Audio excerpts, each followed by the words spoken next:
Même si effectivement l'objectif prioritaire de la saison est atteint, c'était la qualif à la Coupe du Monde. Il y a quand même encore un enjeu puisque on est deuxième au championnat d'Europe cette année. On a perdu la finale à Brive d'1 point contre les Russes. Donc mathématiquement, on est encore en course pour disputer le titre.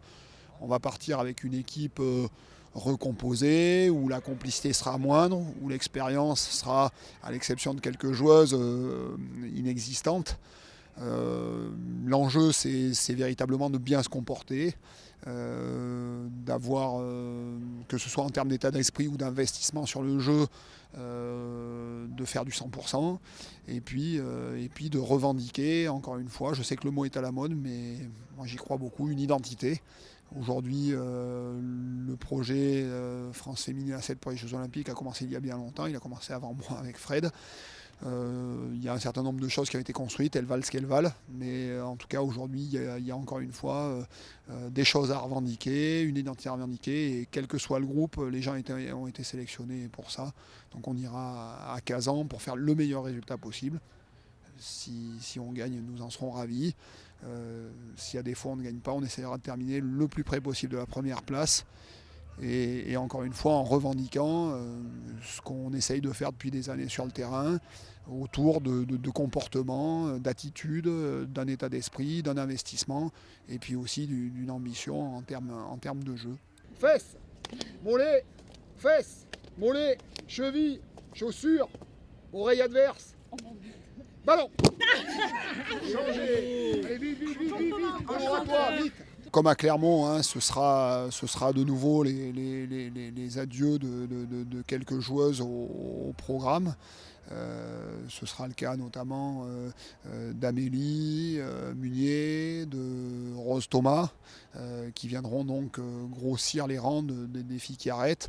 Carola Danius ne sera pas là, hein, elle est investie sur le projet à 15, et donc elle n'aura pas fait de tournoi cette année, elle quittera elle aussi le programme. Oui, c'est l'occasion, c'est vrai, de saluer ces gens-là qui ont été, je le redis, je l'ai dit pour les autres, je le pense de toutes celles qui arrêtent cette année. Elles ont été très importantes dans la construction de ce groupe, dans la construction de son histoire, dans la construction de cette identité que j'évoquais tout à l'heure. Moi, je crois que tout le monde les en remercie, le staff bien sûr, mais aussi toutes leurs camarades, celles qui vont continuer notamment. Donc ce sera l'occasion de terminer pour elle, je l'espère, en beauté, et puis d'accompagner une nouvelle génération qui n'est pas au complet, hein. Il y a d'autres joueuses qui auraient pu être sélectionnées, qui montrent du potentiel, qui ont montré des possibilités en matière de performance cette année, par exemple sur le pôle France qui s'entraîne juste derrière. Voilà, mais il y a un certain nombre de jeunes joueuses qui seront à l'essai et qui n'auront finalement comme objectif que de remplir le cahier des charges que j'ai évoqué tout à l'heure en termes d'investissement, de prise d'initiative, de générosité, d'enthousiasme à participer à cette aventure. C'est finalement le seul cahier des charges qu'il leur est demandé de remplir. Le reste, comme toujours, à partir du moment où on entreprend, il faut se donner le droit de rater de temps en temps, surtout quand on manque d'expérience. Et puis voilà, faire plutôt du devoir d'investissement la base d'état d'esprit pour le week-end, quoi.